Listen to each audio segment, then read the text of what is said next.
첫 번째 시간에 알아볼 내용은 홈택스에 대해서 좀 알아보려고 합니다. 세무서에서 할 수 있는 여러 가지 일들을 홈택스에서 대부분 할 수가 있거든요. 그래서 근데 어디서 이제 하시는지를 모르기 때문에 사용하기를 좀 힘들어 하시는데, 이번 시간에는 한번 홈택스 둘러보면서 어떤 기능들이 있는지 간단하게 설명을 드리고, 직접 사용하는 방법은 나중에 한번 들어가서 하나하나씩 설명을 따로 영상을 찍어서 올려드릴게요. 그래서 보통 홈택스 사용을 하시게 되면은 보통 전자세금계산서 발행을 하기 위해서 많이 들어오시죠. 그래서 이 조회 발급에 들어가 보면은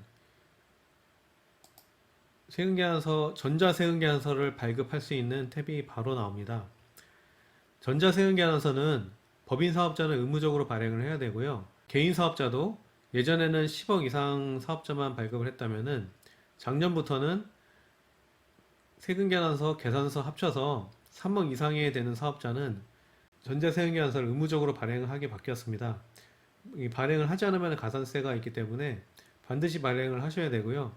그 세금계산서를 처음에 발행하실 때 전자세금계산서 발급에 건별 발급으로 들어와서 발급을 하시면 됩니다. 건별 발급에 들어오시면은 이 세금계산서를 하나하나 발급을 하실 수가 있고요. 세금계산서, 계산서 모두 이 건별 발급에서 발급을 하실 수가 있습니다. 세금계산서 발급을 한 이후에 이거를 취소를 하기 위해서는 수정 발급에 들어가서 세금계산서를 플러스가 된 금액을, 동일한 금액을 마이너스를 쳐서 수정 발급을 하게 됩니다. 이렇게 하는 이유는 전자세금계산서가 발급이 되면은 이 발급된 세금계산서는 절대로 취소가 되지 않습니다. 전산에 남기 때문에 만약에 플러스 만원에 세액 1,000원의 세금계산서를 발행을 했다 하면은 이거를 상쇄시키기 위해서 마이너스 만원, 세액 1,000원, 마이너스 1,000원 이렇게 발급을 새로 하나 하셔서 플러스로 처음에 발급했던 세금계산서를 마이너스로 상쇄를 시켜서 없애주는 겁니다. 이 마이너스의 원인들은 뭐 계약의 해제라든지 이중 발급, 착오 발급, 뭐 금액이 변경됐다든지 여러 가지 원인에 의해서 발급할 수 있고요. 나중에 그거는 제가 들어가서 나중에 설명을 드릴게요. 나중에 그 수정 탭에 들어가서 어떤 이유로 해서 발급할 때 어떤 특징들이 있는지 나중에 설명을 한번 드리겠습니다. 이렇게 두 가지를 주로 많이 사용을 하고요. 그 밑에 있는 일괄 발급은 세금계산서 발급을 할 때는 공인인증서 비밀번호를 누르거나 세금계산서용 인증 카드를 발급받으시면은 그 카드 번호 비밀번호를 누르거나 하셔야 되는데, 거래처가 많으면은 그렇게 계속해서 누르기가 힘들기 때문에 한 번에 이제 작성을 해놨다가 한 번의 입력만으로 한꺼번에 발급할 수 있게 하는 것을 말하고요. 그리고 반복 발급과 복사 발급은 발급했던 거래처들에게 다시 발급을 할 때 사용하시게 되는 겁니다. 그리고 일괄 수정 발급 이런 탭도 있네요. 수정할 것들이 많으면 여기서 일괄해서 수정을 하실 수가 있고요. 예, 그리고 발급을 다 하시게 되면은 이제 그 발급됐던 내역들을 조회를 할 필요성도 생기고, 그리고 부가세 신고할 때 혹시 발급했던 내역들이 누락이 된 게 없는지, 발급받은 게 누락이 없는지 그런 것들을 검토를 할 필요성이 생깁니다. 그럴 때 이 목록 조회에 들어오셔서 조회를 하시면 됩니다. 이 발급 목록 조회와 건별 상세 조회 이렇게 조회하실 수가 있고, 좀 한 번에 조회를 하시려고 하시면은 월 분기별 목록 조회를 하셔서 월별, 분기별 아니면은 6개월 단위 이렇게 해서 목록 조회를 한 번에 하실 수가 있습니다. 이렇게 보통 월 분기별 목록 조회에 들어가서 보시는 게 좀 더 편하게 이 세금계산서 조회를 하실 수가 있게 됩니다. 그리고 부가세 수정신고 대상 조회 이 탭도 있고, 수정신고, 수정 발급 이력 조회, 수정 발급 이력 조회라는 탭도 있네요. 이거는 수정세금계산서를 발급했던 이력들을 조회를 할 수 있게 해주는 탭을 말합니다. 그리고 합계표 및 통계 조회라는 게 있는데요. 여기서는 전자세금계산서 합계표를 조회를 하실 수가 있습니다. 부가세 신고를 할 때 합계표를 제출을 하게 돼 있거든요. 근데 이거는 이제 목록 조회랑 비슷하게 3개월 단위, 6개월 단위로 조회를 하실 수가 있기 때문에 좀 대량으로 한번 매입 자료나 매출 자료를 다 조회를 하고자 할 때 여기 와서 들어가서 조회를 하시면 되고요. 그리고 기간별 매출 매입 통계와 발급 유형별 매출 매입 통계 이것도 제공을 하고 있습니다. 사업자 등록증을 내기 전에 주민번호 발행분으로 세금계산서를 발행받는 경우가 있습니다. 예를 들면은 오피스텔 같은 거를 분양받았을 때 처음에 사업자 번호가 없기 때문에 주민번호로 발행해 주기도 하거든요. 그 세금계산서로 조기 환급 신청을 보통 하는데요. 주민번호 발행분을 사업자 발행분으로 변경시켜주는 그런 기능들을 제공을 하고 있습니다. 그리고 발급 보류 예정 목록 조회라는 게 있는데요. 발급 보류 목록 보류랑 예정됐던 것들을 좀 저장을 해놨다가 나중에 한 번에 발행을 할 때 이 탭을 사용을 하게 됩니다.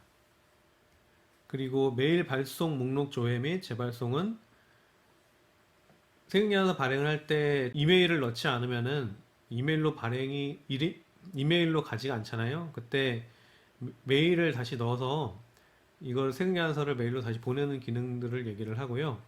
거래처 및 품목 관리는 전자세금계산서를 발행을 할 때 사업자 등록번호와 여러 가지 거래처 정보들을 입력을 하게 되면 그게 기록이 되거든요. 그렇게 해서 하나하나 발급을 하게 되는데 이제 거래처가 되게 많은 업체 같은 경우에는 이제 뭐 개인 사업자에서 법인 사업자로 많이 변경됐다. 그럴 경우에는 이제 거래처가 많으니까 한 번에 입력을 해서 나중에 이제 사업자 번호만 넣으면은 바로 그 거래처 내역이 다 뜰 수 있게 그렇게 해주는 탭이 됩니다. 그리고 연말정산 간소화 서비스 이 탭이 있고요. 연말정산 간소화 서비스를 이 페이지에서 사용할 수가 있고 요거는 나중에 시간을 내서 한 번에 설명을 한번 드리겠습니다. 그리고 세무대리 정보가 있는데요. 나의 세무대리 수임 동의 이것들을 많이 사용하실 거예요. 세무사 사무실이랑 계약을 하시면은 그 사업자 등록증과 뭐 주민번호와 핸드폰 번호를 가지고 우리 거래처라고 이제 홈택스에 등록을 하게 돼요. 나의 세무대리 수임 동의란에 들어가 보시면은 세무대리인이 명단이 뜨게 됩니다. 거기서 네모박스에 체크를 하시고 OK 를 눌러주시면은 이제 세무대리인이 거래처의 모든 세금계산서 조회라든지 민원 증명이라든지 뭐 부가세 예정고지 여러 가지의 세무 정보들을 다 조회를 할 수가 있게 됩니다. 그렇기 때문에 세무사를 이용하시는 분들은 요 세무대리인 수임 동의를 해주시면은 소득금액 증명원이나 부가세 과표 증명원이나 뭐 국세 완납 증명이나 이런 것들을 요청을 하시면은 세무대리인이 대신 들어가서 조회를 할 수가 있고 또 신고도 할 수 있게 됩니다. 뭐 신고대리 수임 동의는 신고 때만 하시는 분들을 위해서 만들어 놓은 것 같고요.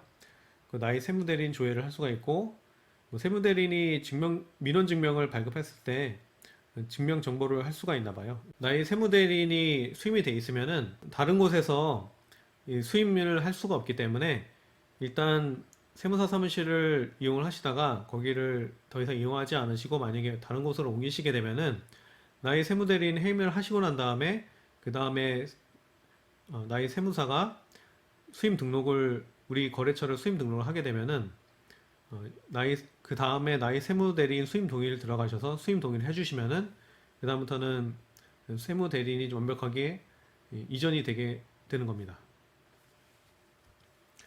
자, 그리고 현금영수증 조회라는 것이 있는데요. 현금영수증은 이제 많이 사용하시잖아요. 그리고 근로소득 하셨던 분들이 근로소득 공제를 받기 위해서 현금영수증을 핸드폰 번호로 많이 발급받으시는데 이제 사업자가 되시면은 핸드폰 번호를 불러주시는 것이 아니고 사업자 번호를 불러주셔서 이제 자료를 모으게 됩니다. 그것들이 바로 지출증빙이라고 하거든요. 이 지출증빙의 효과는 세금계산서랑 동일하다고 보시면 됩니다. 이것도 적격증빙이고요. 세금계산서, 신용카드, 현금영수증 요 세 가지가 적격증빙이라고 하고요. 이걸 통해서 부가세 공제도 받으실 수가 있고 그리고 경비 처리도 하실 수가 있습니다.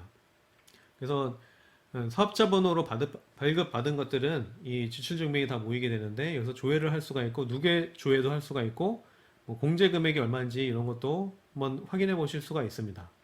그리고 우리가 신용카드사 뭐 단말기가 있고 또 매출을 또 현금으로 하고 현금 영수증을 발행을 해주게 됐을 때 매출 내역 조회를 이 매출 내역 조회, 매출 누계 조회에서 하실 수가 있습니다.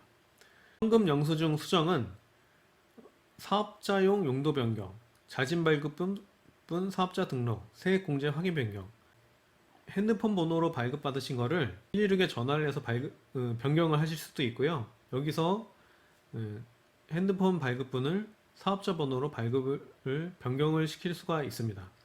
그리고 뭐 그 매출처에서 자기가 자진 발급했던 것도 여기서 우리가 지출준비금으로 변경할 수 있게 이 탭이 있는데요. 이렇게 번거롭게 바꾸지 마시고 처음부터 사업자면은 이제 사업자 번호로 발급받으시면은 이런 번거로운 절차 없이 다 나중에 공제를 받으실 수가 있고요. 이제 사업용 신용카드가 나왔는데요.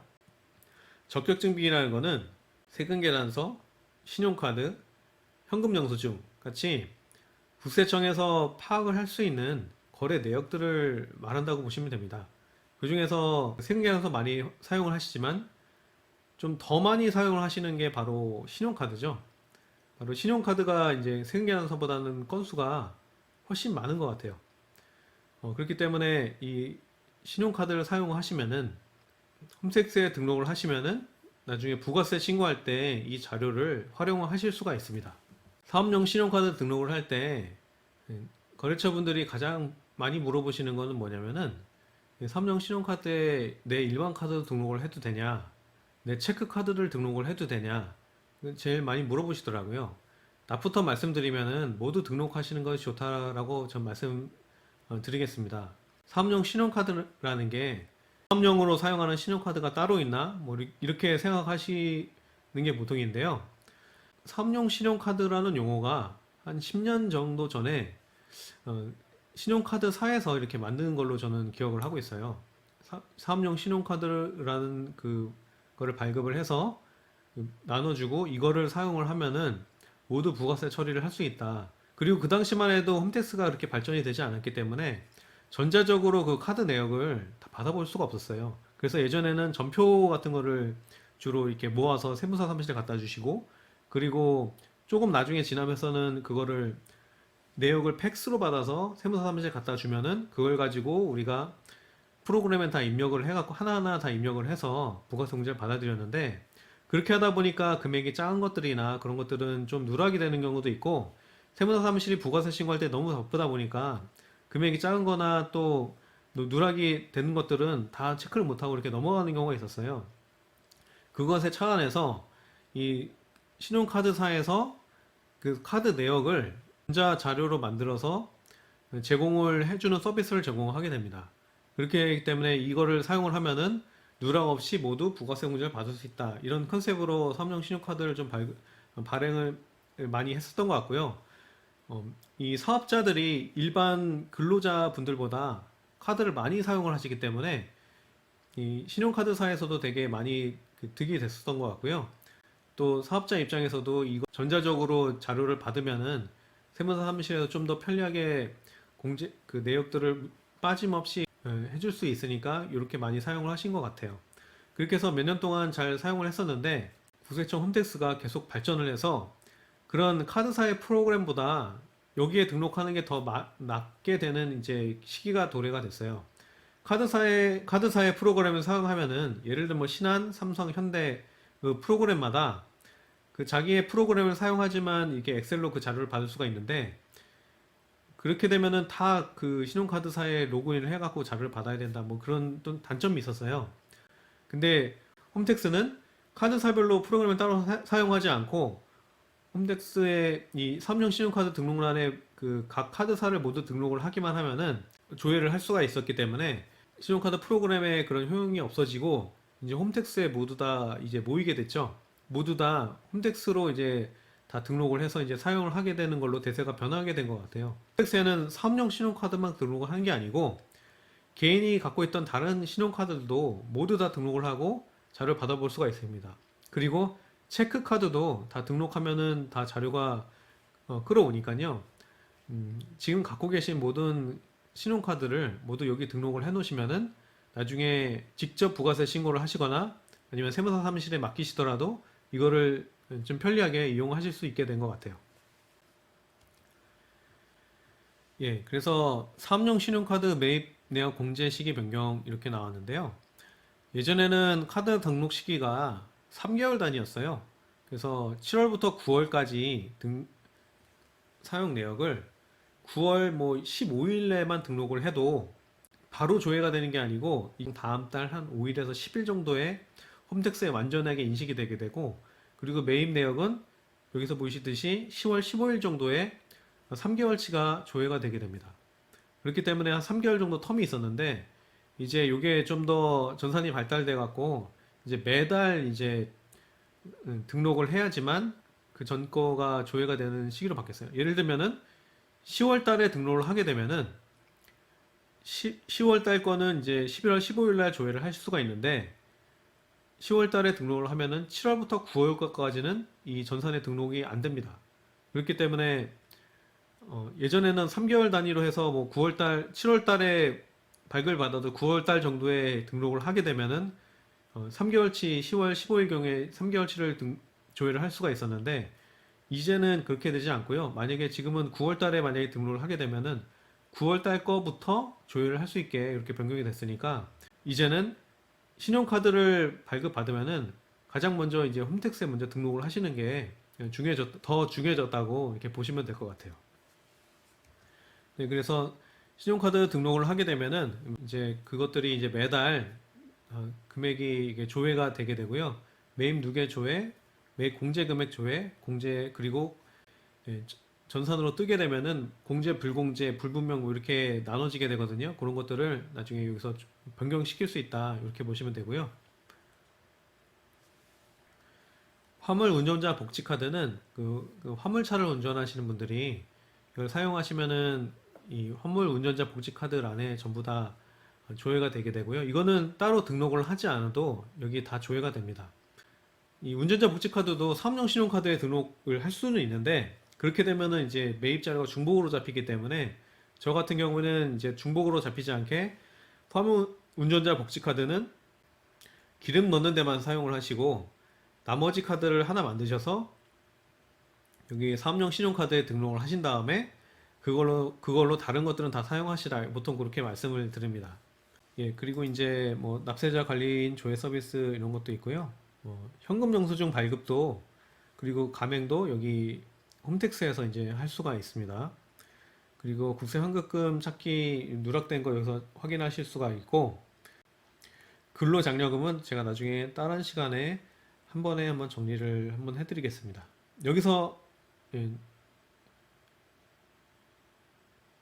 여기서 이제 신청 대상 안내 조회 같은 걸 할 수가 있고요. 신청을 하실 수가 있습니다. 그리고 사업자 상태 조회라는 게 있는데요. 여기서는 뭐 주민번호로 조회는 잘 사용하지 않고 사업자 등록번호로 조회 여기서 어떤 거를 할 수가 있냐면은 여기에 사업자 번호를 치시면은 지금 이 사업자가 일반 과세자인지 간이 과세자인지 폐업된 상태인지 뭐 그런 것들을 확인할 수가 있습니다. 그리고 간이 과세였다가 일반 과세로 변경이 되면은 언제부터 변경이 됐는지 뭐 그런 거 확인하실 수가 있고요. 또 일반 과세에서 또 간이 과세로 변경될 수도 있잖아요. 그런 시기들이 여기 나오게 됩니다. 사업자 번호만 자기 본인의 사업자 번호만 넣으면은 나오게 되니까 그런 것들이 혹시 헷갈리실 때 여기 들어와서 치시면 되고요. 또 세금계산서나 그런 것들 종이로 받았을 때 이 사업자가 진짜 사업자인지 그런 거 확인하실 때 여기서 간단하게 확인하실 수 있으니까 이걸로 사용하시면 됩니다.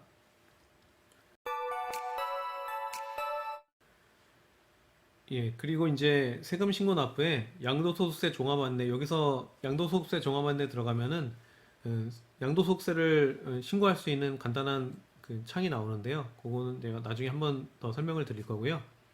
그리고 부가세 신고 도움 서비스는 이 부가세 신고에 대한 좀 도움을 줄 수 있는 그런 것들이 있고요. 한번 뽑아 보시면은 그 부가세 신고할 때 약간 도움 받으실 수가 있습니다.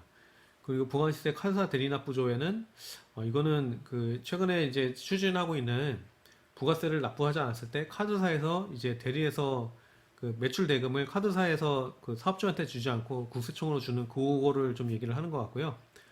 좀 또 많이 사용하시는 게 부가세 예정고지세액 조회. 법인 사업자는 3개월마다 신고를 하지만 개인 사업자는 1월 달이랑 7월 달에 두 번 신고를 하잖아요. 그럴 때 이제 1월 달에 신고한 총 금액의 반을 이제 4월 25일 날 납부를 하셔야 되는데 그거 납부할 예정 금액이 여기 나오게 4월 1일 날 이제 조회를 하실 수가 있고요. 또 7월 달에 또 부가세 신고를 하게 되면은 뭐 예를 들면 뭐 200만 원이 나왔다. 그러면은 10월 25일 날 그 200만 원의 반인 100만 원을 10월 25일 날 납부를 하셔야 됩니다. 그건 또 10월 1일 날 공고가 되니까 납부를 하셔야 되고, 예정고지세액은 납부를 안 하시면 그것도 가산금이 붙습니다. 이 가산금이 이제 안 붙고 취소를 해주는 경우도 있는데요. 그 일반적인 경우는 아니고, 원칙은 이 예정고지를 납부를 안 하셔도 가산금이 붙으니까 납부를 하셔갖고 가산금을 맞지 않도록 주의를 하셔야 될 것 같습니다. 증여세 결정 정보 조회는요, 이렇게 납세자 본인과 납세자가 수임동한 세무 대리인에게 증여세 합산 신고 대상이 되는 결정 정보를 제공합니다. 그러니까 10년 안에 증여받았던 내역들을 여기서 조회를 하실 수가 있게 됩니다. 그 10년 안에 증여받았던 것들을 이제 기억을 다 못 하실 수도 있잖아요. 그런 걸 방지하기 위해서 세무서에서 이런 정보를 제공을 이제 하고 있습니다. 상속 증여재산 평가하기가 있는데요. 요거는 이 상속재산과 증여재산을 평가하는 방법들이 기준시가나 이런 것들이 있는데, 요걸 넣게 되면은 그 재산을 평가해 볼 수가 있어요. 요거는 보통 근데 세무 대리인들이 많이 사용을 하시고, 납세자분께서 요거까지 사용하시는 경우는 많이 못 본 것 같아요. 이것도 제가 나중에 기회가 되면은 한번 평가 어떻게 하는지 한번 보여드리겠습니다. 그리고 전자신고 결과 조회가 있는데요. 그 홈택스로 신고가 된 내역들을 모두 조회할 수가 있어요. 예를 들면은 세무 대리인에 맡겨서 신고를 하실 수도 있잖아요. 그것도 다 조회가 됩니다. 이제 본인이 직접 하신 홈택스 내역도 조회가 되고, 그리고 세무 대리인에게 맡겨서, 세무 대리인에 맡기면 보통 전자로 신고를 많이 하거든요. 뭐 예를 들어서 이제 뭐 부가세 신고나 소득세 신고를 맡기셨는데 이게 신고가 됐는지 한번 조회를 해보시려고 하시면은 여기 들어와서 조회를 해보셔도 될 것 같습니다. 근데 이제 종이로 납부하셨던 것들은 조회가 안 되고요. 반드시 전자로 신고했던 그 내용만 조회가 됩니다. 그리고 부가세 신고도움 서비스가 있고요. 부가세 중간대납 세액 조회도 있습니다. 법인세도 납부를 하게 되면 또 중간에 한번 납부를 하셔야 되겠죠. 그 신용카드 매출 하시는 분들이 많이 있잖아요. 이제 오픈마켓이나 이런 것들 신용카드 매출을 하고 또 매장에서 이제 포스기 놓고 장사하시는 분들 신용카드 단말기가 있는데, 그 단말기 매출 자료가 여기 나오게 됩니다. 매출 자료를 신용카드 매출 자료를 조회를 해서 신고를 하실 때는 반드시 단말기 매출과 여기 홈택스에 있는 신용카드 매출 자료 조회를 반드시 두 개 다 해보셔 갖고, 보통 세무대리인 쪽에서는 이거를 둘 중에 금액이 차이가 안 나면은 보통 좀 큰 금액으로 신고를 보통 하게 됩니다. 현금 매출이나 이런 것도 있기 때문에 그런 거 조절을 또 해야 되지만, 일단 국세청 홈택스에서 나온 매출이 조금 크면 반드시 그걸로 신고를 하셔야 되고요. 단말기 회사가 높게 나오는 경우도 있는데, 그거는 금액이 이제 시기차 6월달 매출이 뭐 7월달에 잡혔다든가 뭐 그런 경우가 좀 있어갖고 그 금액이 약간 차이가 날 수도 있는데, 그럴 경우에는 이제 좀 상의를 하셔갖고 이제 신용카드 매출 자료를 매출을 얼마로 신고할지 그거는 결정을 하게 됩니다. 그리고 여기 납부 내역 조회는 이제 세금 납부했던 내역들을 조회를 하실 수가 있고요. 타인 세금 납부 결과 조회는 보니까 다른 사람의 세금을 대신 내는 경우도 있잖아요. 뭐 부모님 세금을 이제 아들 카드로 낼 수도 있는 거니까 뭐 그런 내역들이 발생했을 때 여기서 조회를 할 수 있는 것 같고요. 연금, 건강, 고용, 산재, 보험료 조회는 여기서 내가 냈던 연금, 건강, 보험료, 산재 조회를 여기서 이제 하실 수가 있습니다. 과세 유형 전환은 그 일반 과세에서 간이 과세로 변경되거나 간이 과세에서 일반 과세로 변경된 뭐 그런 내역들을 조회를 하실 수가 있고요. 또 사업용 계좌 신고 현황, 이것도 되게 중요한데요. 나중에 한번 말씀드릴 텐데, 사업용 계좌를 신고를 안 해서 가산금을 받는 경우가 상당히 많습니다. 그래서 매출이 내가 복식부기 대상자 이상이다, 뭐 7,500, 1억 5천, 뭐 3억 이상이 될 것 같다 그러면은 아무 계좌라도 먼저 여기다 등록을 해 놓으시는 게 좋아요. 이거는 정말 많은 어처구니 없이 세금을 맞는 경우 중에 하나인데요. 현금 영수증 감행 안 한 거랑 요거 사업용 계좌 신고를 안 한 거 둘 중에 하나 때문에 어이없게 세금을 좀 많이 나오게 되는 경우가 많이 있어요. 그래서 요것들은 그냥 처음에 사업자 등록을 할 때 좀 등록을 해 놓으셨으면 좋겠습니다. 그리고 이제 기준 경비율, 단순 경비율 코드, 요거는 처음에 업종을 어떤 것들을 선택을 할지 뭐 결정을 할 수 없는 경우가 있잖아요. 그럴 경우에 이제 여기서 좀 조회를 해보실 수가 있어요. 근데 뭐 보통 이제 사업자 등록을 하러 가게 되면은 그 민원실에서 있는 담당 세무조사관들이 뭐 워낙 그 일들을 많이 하기 때문에 대략 비슷한 업종을 말해주면 거기서 좀 정해 주거든요. 뭐 그거를 참고하셔도 되고요. 만약에 이제 좀 더 뭐 거래처나 이런 데서 요구를 해서 되게 특별하게 어떤 업종을 꼭 넣어야 된다 그러면은 기준 단순 경비를 업종 그리고 업종 코드 여기서 들어가셔서 업종 코드를 정확하게 찝어서 이게 신고를 하실 수도 있게 됩니다. 여기까지 좀 많이 보시는 것 같고요. 이번 시간에는 이제 조회 발급을 알아봤는데 이것만 해도 시간이 많이 걸리네요. 다음 시간에는 민원 증명하고 신청 제출, 신고 납부, 상담 제보 뭐 이런 것들에 대해서 간단하게 한번 살펴보고 이 하나하나 들어가서 실제로 하는 것들은 이제 영상을 하나씩 따로 다시 찍어 드리겠습니다. 그럼 오늘은 여기까지 하겠습니다. 감사합니다.